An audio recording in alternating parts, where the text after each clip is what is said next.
mid-year budget in this August House on behalf of Mulanje West, my dear brother, who congratulate you for this. However, Honorable Speaker, I rise to speak today, as I do so as a very sad Malawian, a mother, a woman, as well as a retired civil servant, to learn that the last pensioner was paid in May 2023, considering the civil servant who retired in June 2023 to this very day, their pension graduates have not been paid. Even more distressing is that when we account for the inflation of 2023, 2024, and 2025, which at one point reached 38%, Right Honorable Speaker, their money has just significantly lost value, and there is no mechanism to compensate them for this loss. So, as I command you, Honorable Minister of Finance, any austerity measures which are put in place is most welcomed by the Mulanje West people, because we know that in that way, the allocation on the pension is going to be increased to make sure that all these pensioners are supposed to be paid. As I speak now, it might be over 190 billion arrears where we are supposed to pay for the pensioners. It's very unfortunate that opposition is not here, the MCP government, which was there as government. If the monies which they were giving 50,000 people at the State House were fully utilized, these pensioners were supposed to be paid as of today. But instead of utilizing the monies which they had during that time, and they were calling people to go to State House to be given them 50,000. This 50,000, some of the pensioners who are so frail and need support and care, and some of these pensioners, they're supposed to contribute to the development of this nation by doing business, even supporting their relations, their breadwinners. But those things are not happening because they didn't get the money.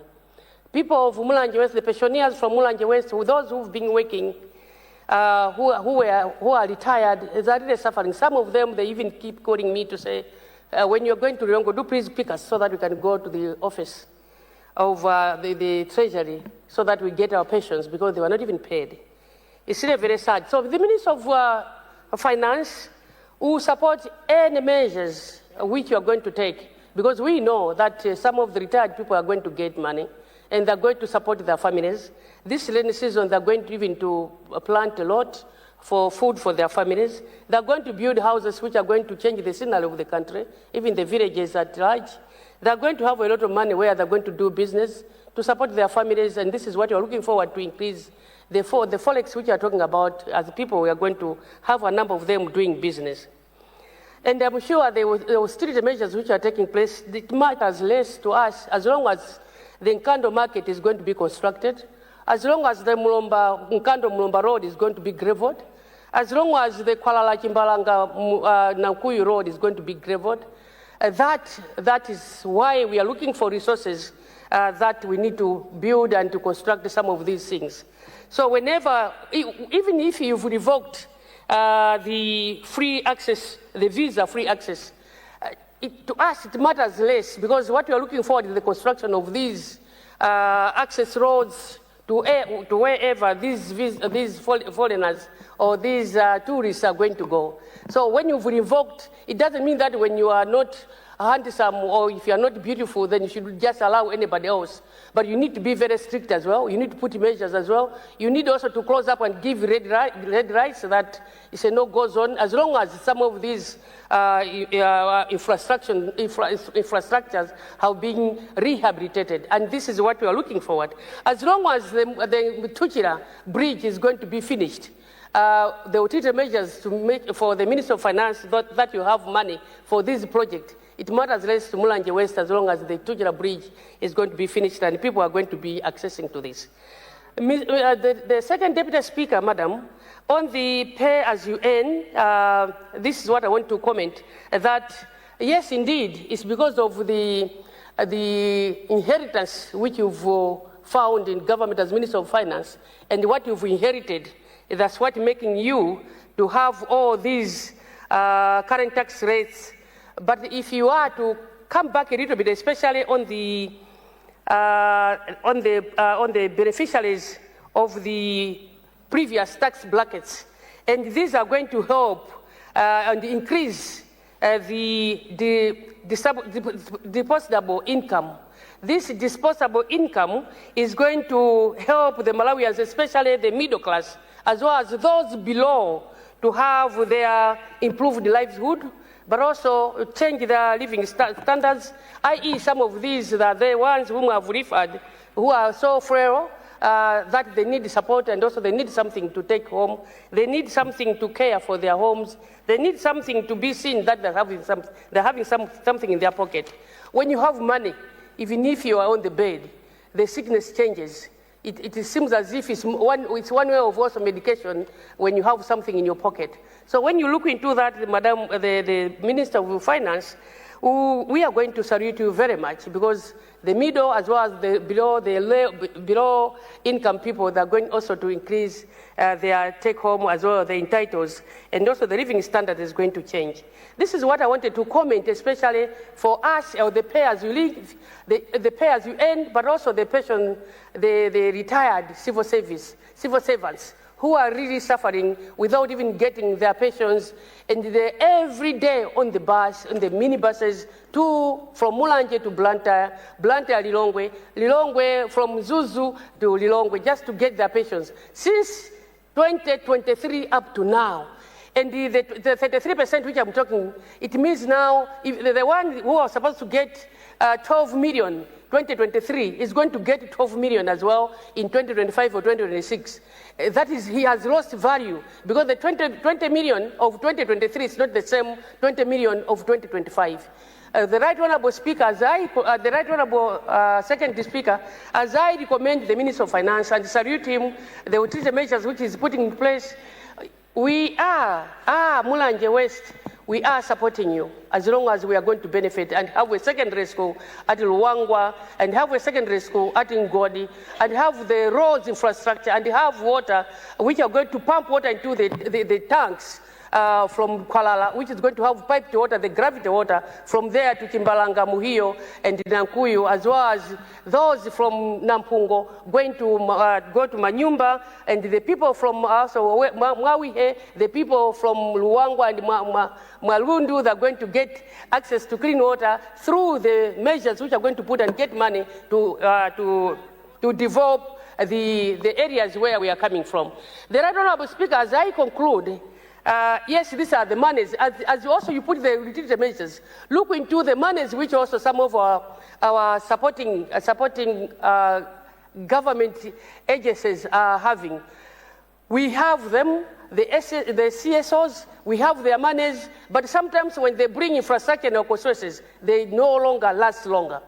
We had a bridge constructed last weekend, which was done by GSED. As I'm speaking now, people are not accessing to that bridge. It has collapsed. And we need also to ask that when we pass some of these bills of CDF, we need to pass some bills that we need to access and even monitor what is it our SOCs are doing with the monies and where they get it, that when they bring development in our constituencies, they are supposed to last longer. The bridges which they constructed, somebody was supposed to die as he was going to Chiziwe Bridge. It was constructed, but it has never been used. It collapsed. And this is the things which you are supposed to be following up. And that's why we are saying some of these monies which people are supporting, or each and every utility measures which are putting in place, knowing that Mulanje West is going to benefit from all these. Thanks so much, the Right Honourable Speaker. Thank you, Madam Member for Mulanje West. Greet the people from here. Honourable Member for Nchisi South, you did stand on a point of order. What has gone out of order? Thank you so much for recognizing the people of Nchisi South on the point of order. Is it in order to generalize that all the opposition members are outside in this chamber, while some of us, we are here?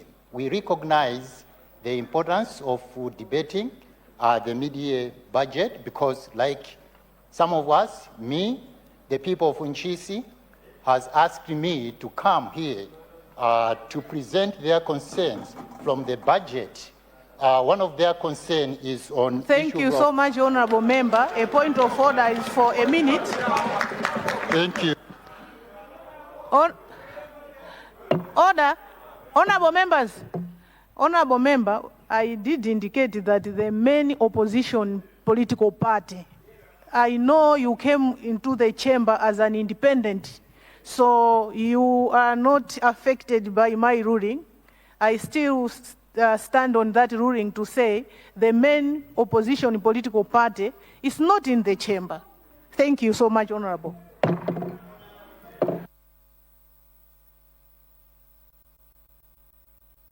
I now recognize the Honorable Member for, is it Cholo? Mulanje Limbuli. You have the floor, Honorable.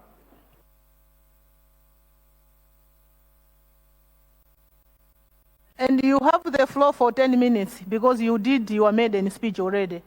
Thank you. Thank you, Madam Second Deputy Speaker. Let me just remind you that I didn't do my maiden speech. This is my maiden speech. Madam Second Deputy Speaker, let me thank you, Madam, for allowing the people of Mulanje Limbuli to have the floor. Madam Second Deputy Speaker, first and foremost, let me congratulate you and your fellow speaker for being elected to head that high office of the Speaker. Let me also congratulate honorable members who on 16th September were duly elected into this August House. Congratulations, all honorable members.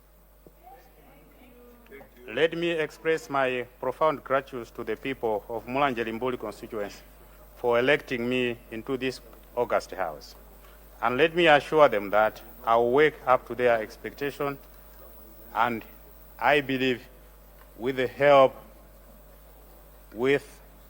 of our good leader, Professor Arthur Peter Mutharika, I will deliver.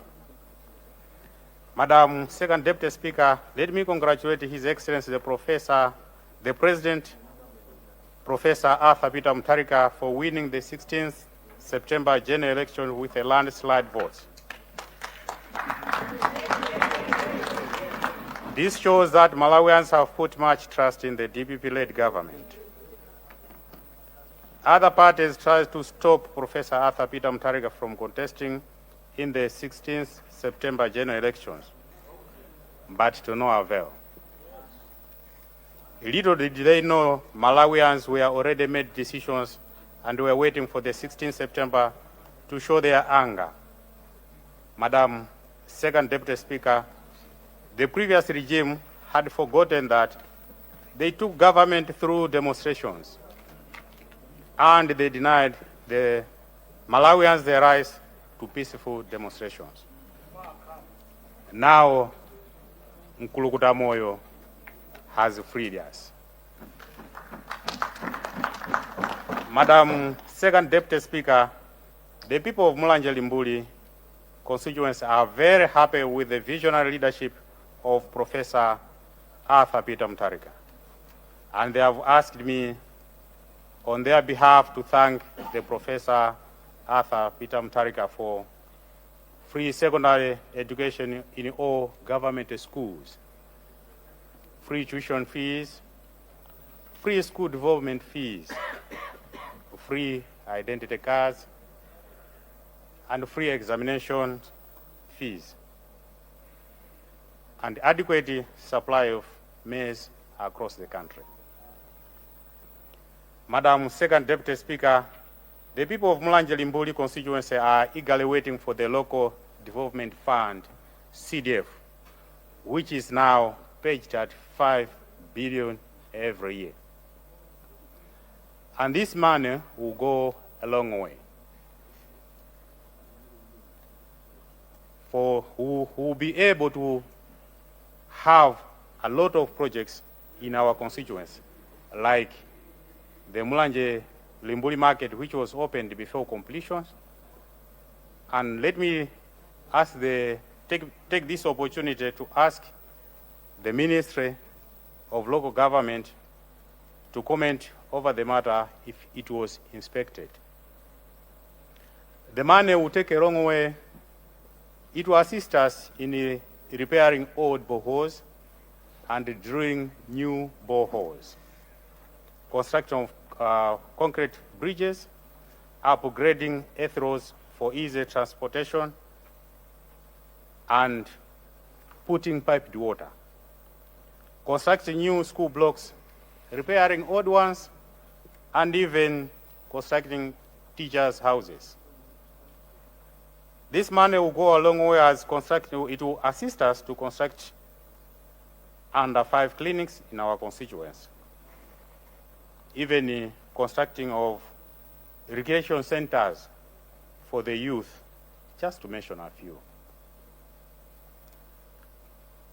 And the 100 million kwacha for the constituency youth loan, Madam Second Deputy Speaker, this money will help the youth to do business, and this will change the lives of the youth. And they are very thankful and happy, for they never had access to NIF. And they thought the NIF was for Lilongwe and the Kasia people only. And the 100 million kwacha for the women, Madam Second Deputy Speaker, due to lack of empowerment, business itself is self-empowerment. And under women empowerment, this 100 million loans that has been allocated to women to do business, the women of Mulanje Limbuli constituency are very thankful, for they have been remembered than ever before. Madam Second Deputy Speaker, the people of Mulanje Limbuli constituency are starving for food. Thanks to government for the procurement of maize for free distribution to hunger-stricken families. Madam Second Deputy Speaker, people of Mulanje Limbuli constituency are very thankful for the reintroduction of Farm Import Subsidy Program, FISIP, whereby a farmer will be paying 10,000 kwacha for a 50 kg bag of fertilizer and a 5 kg bag of seed of his or her choice. This is very tremendous. Madam Second Deputy Speaker, Mulanje Limbuli constituency was heavily affected with Cyclone Freddy in 2023. The Mloza Sugasanje Chiringa Road was completely washed away. And the road up to date is impassable. Madam Second Deputy Speaker, the people of Mulanje Limbuli constituency are thankful to the Minister of Transport and Communication through Roads Authority for providing us with a contractor. As of now, the contractor is on the ground wiring the Mloza Sugasanje Road. That will help the people to have easy access to transportation, business, and hospitalization. The road was washed away by the Cyclone Fred during the Jakangawa time, and nothing was absolutely done since 2023. And there was no government response or commitment over the matter. And the people of Mulanje Limbuli constituents put a heavy trust on DPP government to resolve all the mess-ups. Madam Second Deputy Speaker, because of Cyclone Fred, Mulanje Limbuli constituency have sent me to remind you that farming land and irrigation schemes were all washed away as well. They are therefore asking the Minister of Agriculture and Food Security to come in and assist for the rehabilitations of old schemes and the constructions of new irrigation schemes for bumper harvest throughout the year. The people of Mulanje Limbuli are buying now subsidy farming imports. Let me ask the ministry to identify 2 more selling points in order to allow the needy to access the input so easily. Although the DPP-led government is putting much effort to assist the less privileged, vendors, agricultural field assistants, and some sales clerks, they are misusing, they are abusing the service which the government wants the poor people to receive. Let me ask the Ministry of Agriculture to look into it. Because people are coming to the depot to buy fertilizer. But vendors and those agricultural field assistants, they are messing up. They are conniving with them. They are selling fertilizer to them, leaving the poor Malawians who was intended to buy